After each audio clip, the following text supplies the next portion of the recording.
دوسرا پردہ ہے سطر، جسم کو ڈھانپ کر رکھنا۔ مرد کے لیے سطر کا حصہ کچھ اور ہے، عورت کے لیے پورا جسم سطر ہے۔ مرد کے لیے عورت کا پورا جسم سطر ہے، سوائے چہرے کی ٹکیا کے اور ہاتھوں کے اور پاؤں کے۔ پھر ہے حجاب، اگر مسلمان عورت گھر سے باہر نکلتی ہے یا کہیں گھر کے اندر بھی کوئی نامحرم آتے ہیں تو ان سے پھر چہرے کا پردہ بھی لازم ہے۔ محرم کون ہے؟ محرم وہ لوگ ہوتے ہیں کہ جن سے کسی بھی حالت میں کبھی بھی نکاح کا کوئی امکان نہ ہو۔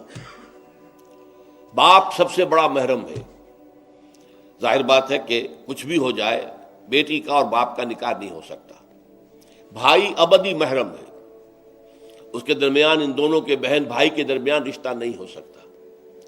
البتہ ایک شکل یہ ہے کہ ایک بہن اس وقت کسی بہنوئی کے گھر میں ہے، لیکن یہ کہ اگر اس بہن کا انتقال ہو جائے تو دوسری بہن سے اس کا نکاح ہو سکتا ہے، لہذا وہ نامحرم شمار ہوگا، وہ محرم نہیں ہوگا۔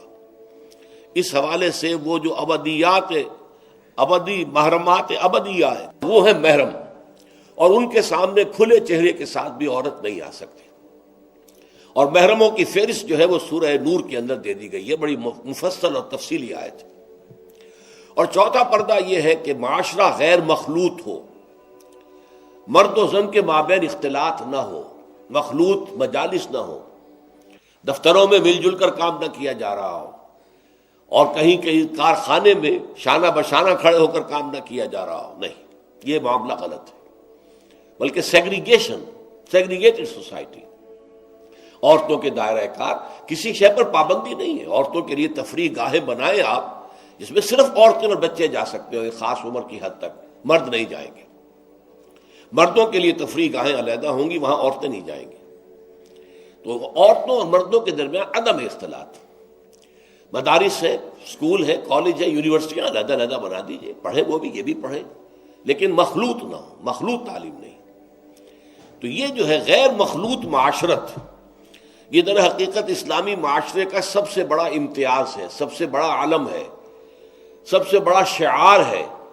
کوئی بھی غیر مسلم جو ہے اسلامی معاشرے میں آئے گا تو سب سے زیادہ بات جو اسے محسوس ہوگی وہ یہ ہے کہ یہاں عورتیں اور مرد جو ہیں وہ آپس میں ملے جلے ہوئے نہیں ہیں، بلکہ ان کے درمیان ایک گویا کہ بہت بڑا پردہ جو ہے معاشرے کے اندر لٹکا ہوا ہے، سیگریگیشن ہے۔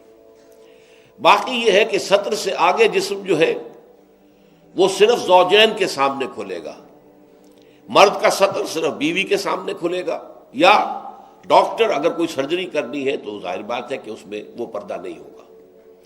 عورت کا بھی چہرہ، ہاتھ اور پیر کے علاوہ جسم کا کوئی حصہ کسی محرم کے سامنے نہیں کھلے گا سوائے شوہر کے یا ڈاکٹر کے۔ یہ سارا جو تفصیلی نظام دیا گیا ہے، اس کا ہدف کیا ہے کہ یہ مرد اور عورت کے درمیان جو کشش اللہ نے رکھی ہے، زبردست کشش، یہ کشش اگر نہ ہو تو تمدن کا یہ ہنگامہ ہی نہ ہو، شادیاں لوگ کریں ہی نہ، اور لوگ جو ہیں یہ مشقتیں اور یہ مصیبتیں جھیلیں ہی نہ۔ اولاد کی پیدائش ہے، پھر ان کی پرورش ہے، پھر انہیں کھلانا پلانا ہے، ان کی تعلیم ہے، ان کی علاج معالجہ ہے، 100 کھکھیڑ ہے۔ یہ سارا انسان کیوں برداشت کرتا ہے کہ جنسی جذبہ بہت زوردار اللہ تعالیٰ نے انسانوں میں رکھ دیا ہے۔ تو جتنا یہ زوردار جذبہ ہے اتنا ہی اسے کنٹرول کرنے کے لیے گھوڑا جتنا منہ زور ہو اتنی ہی مضبوط لگام اس کو دینی چاہیے۔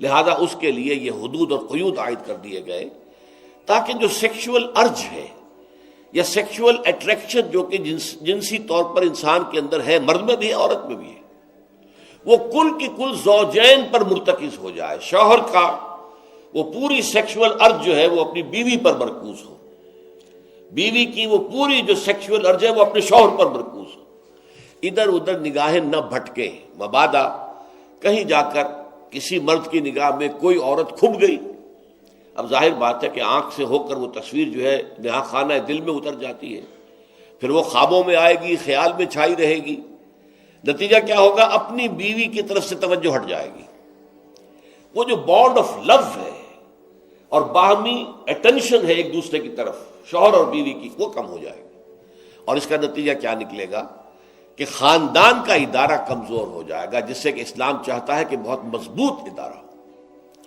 اس لیے یہ ساری قدغنیں ہیں، یہ سارے ضوابط ہیں، یہ قواعد ہیں بلکہ اسلامی معاشرے کا جیسا کہ میں نے عرض کیا ہے یہ سب سے نمایاں وصف ہے کہ یہاں مرد و زن کا اختلاط نہیں ہے، کوئی فری انٹرمکسنگ نہیں ہے۔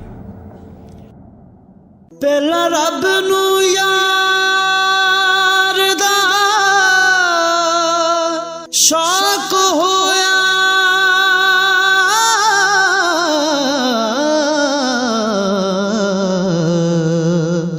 نبی پاک دا کرن جمال